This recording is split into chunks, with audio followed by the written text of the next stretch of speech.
Hello, magandang araw po sa inyo lahat, mga kaibigan. Ito naman po tayo sa isang episode ng Politics. Politika para sa masa. Politika para sa bulsa ng mga dambuhalang talpulanong ulol na gustong magsilbi sa bayan. Okay? Umpisahan po natin mga kaibigan dito sa disqualification case po ng mga tulpo, no? Alam naman natin po mga kaibigan yung mga tulpo na yan, no? Nagsimula yan sa mga public service nila, no? Mga tulong nila. Yung mga pumupunta sa kanilang mga istasyon, mga kanilang mga tanggapan, mga kanilang mga opisina upang magpatulong, okay? Sa mga problema nilang mga suliranin nila sa buhay na hindi kayang solusyonan siguro ng gobyerno. Kaya nagkakapit, hindi naman kapit sa patalim, no? Kumbaga, gusto mo ng agarang aksyon, pumunta ka sa Rapi Tulfo, Ben Tulfo, Erwin Tulfo. Yun po, nag-file po sila ng mga kanilang kandidatura, yung dalawang natitirang T2. Yung T1 po kasalukuyang senador na po yun, yung Tulfo na si Rapi Tulfo, okay? So yung isa naman kasalukuyang congressman na si Erwin Tulfo. Pangatlo po, etong si Ben Tulfo na isang broadcaster pa, mapagkahanggang sa ngayon. Wow. So, si Erwin Tulfo po, buhat po nung nagsimula po ang survey po ng mga kakandidato ng pagka-senador, lumabas naman po itong si Erwin Tulfo. Consistent po ito mga kaibigan. Mula umpisa siguro, mapagkahanggang sa ngayon, hanggang sa huling filing po ng kandidacy ng pagka-senador, nandun po ang pangalang Tulfo, Erwin Tulfo. Sumabay na rin po ang kanilang kapatid na si Ben Tulfo.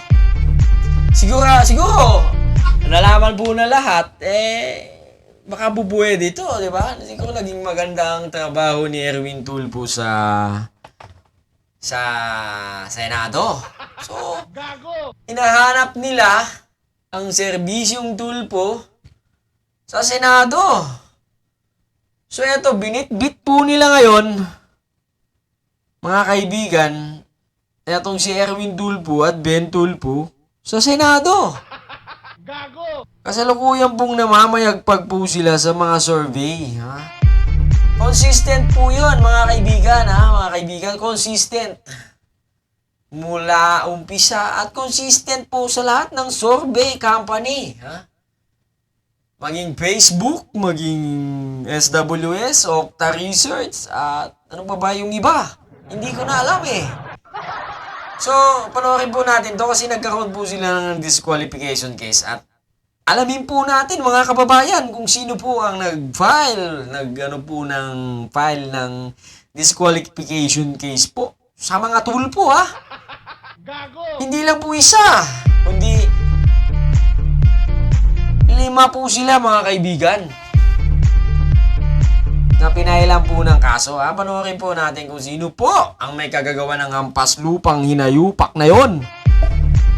Na kung kailan sila na mamayagpag, kung sino man ang namamayagpag dyan, kinasuhan po nila ng disqualification case. Napaka-unfair po yun. Sabihin nyo na pong unfair!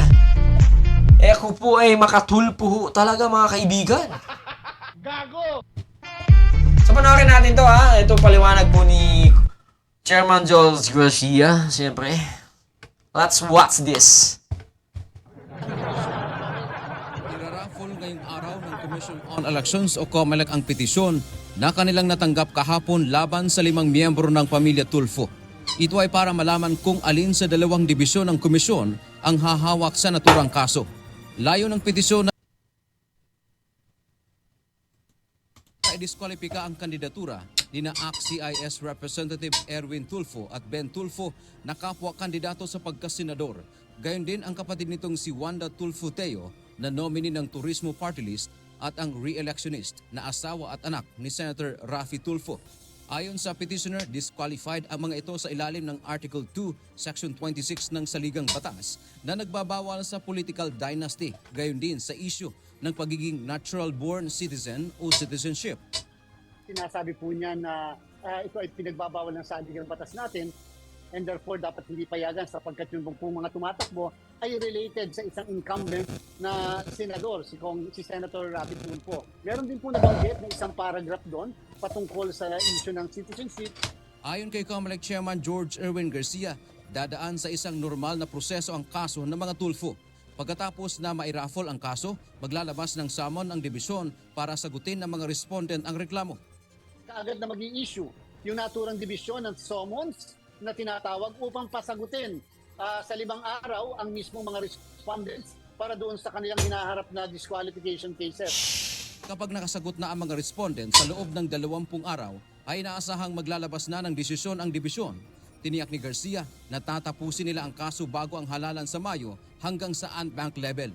Ibig sabihin, kapag natapos sa dibisyon, maaari pa kasing umakyat sa Ant-Bank ang kaso. Dahil kasama po siya sa isang petisyon, ang magiging desisyon namin ay isang desisyon sa buong petisyon na po sa lahat ng mga kumakandidato po na yan na miyembro po ng isang pamilya o magkakamag-anak. Ganyan po ang treatment. Nilinaw ng COMELEC na hanggat hindi pa pinal ang desisyon ay mananatili ang pangalan ng mga ito sa balota, lalo na at nasimulan na ang printing. Dante Amento, UNTV, News and Rescue. Diyos ang aming sandigan, serbisyo publiko ang aming pinahahalagahan. Ay, nako. Ito po Una po sa lahat,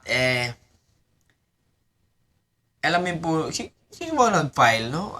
Pag-alam ko isang attorney na tumatakbong congressman po sa lungsod lungsod po ng Quezon, no? Anak ng tipaklong naman na attorney, no? Nag-file ka pala? Sinayupa ka? Dinamay mo pa lahat ng mga tulpo? Tarantada ka? Hindi mo kaya yung kalaban mo? Na si Representative Ralph Tulfo? Nayupa kang stupido kang lolo ka. Dapat hindi ka tumakbo, di ba? Nandamay ka pa ng mga gustong magsilbi sa bayan, na kapakipakinabang sa mamamayang Pilipino, which is ang mga tulpo po iyon, no? Nandamay ka pang yung hangga, Lumabang ka ng patas. Anong sinasabi mong article section 3 ng Saligang Batas ng Anti-Political Dynasty Law? Wala bang malinaw na basihan yung provision na yan, article 2 na yan, lintik na dynasty law na yan? Ano bang magagawa natin kung gusto ng mga kababayan natin yan? Besides, ang mga tulpo, walang lugar yan, walang probinsyang hinahawakan yan. Kung eto pong si Ralph Tulfo, sa lang po yan Lungsod Quezon, District 1 lang yan. 1 o 2 lang yan. Maliit na bahagi ng populasyon ng Republika ng Pilipinas lang yan. Wala pang 100 boto ang makukuha ni Ralph Tulfo dyan. Okay? Yung po mga kaibigan, kung hindi po kayo, wala kayong laban sa mga katunggalin ninyo, huwag na kayong mangdamay ng mga iba. Binayaran ba kayo para gurgurin ng mga tulpo? Kasi namamayagpag sila sa survey? Magkano ba ang nangyari, attorney, Umaba na lang po tayo ng patas, mga kaibigan, Baka tayo magurgur ni Ben Tulfo. Wala po yung taong Bentulfo na yun eh. Kinasahan po ng baril sa custom yan. Kinasahan po ng bagshot. Wala ho nangyari. So, bigyan natin ng taong bayan upang magpasya. At kung ayaw naman po ng taong bayan yan, mga kaibigan, eh, hindi ho iboboto yan. Kaya huwag nyo hong istorbo, huwag nyo hong takutin, huwag nyo hong siraan. Kung hindi ho ninyo kayang talunin, huwag nyo na pong siraan. Di ba? Marami hong pakinabang ang mga tulpo. Marahil kayo, wala kayong pakinabang. Ha? Wala siguro. Gago! Oh, ang mga tulpo ho, eh, binibit-bit po na po ng mga tao yan sa Senado. Gago! Kaya, wag na po kayong makisaw-saw pa. Alam naman ho natin, ang kalaban lang po ninyo ay si Ralph Tulfo. Gago! Di ho ba? Kaya sa nag-file ho, kung sino ka mang Hestas, Judas, Barabas ka, wala kaming pakialam sa'yo.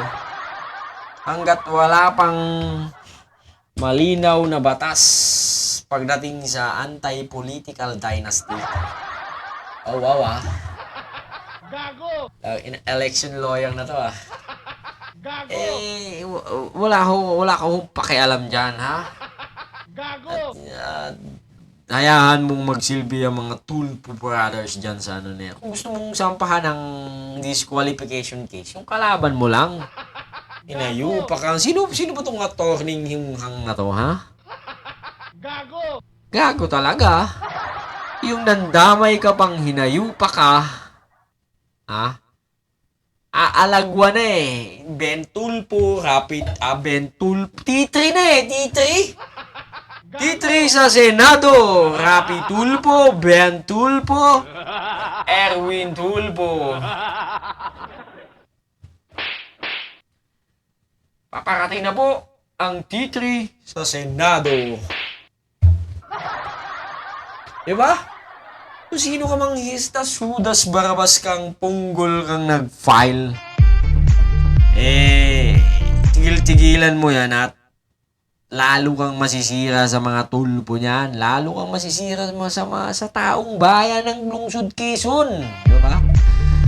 Ang dapat mong gawin, attorney, kung sino ka mga attorney Hestas, Judas, Barabas ka,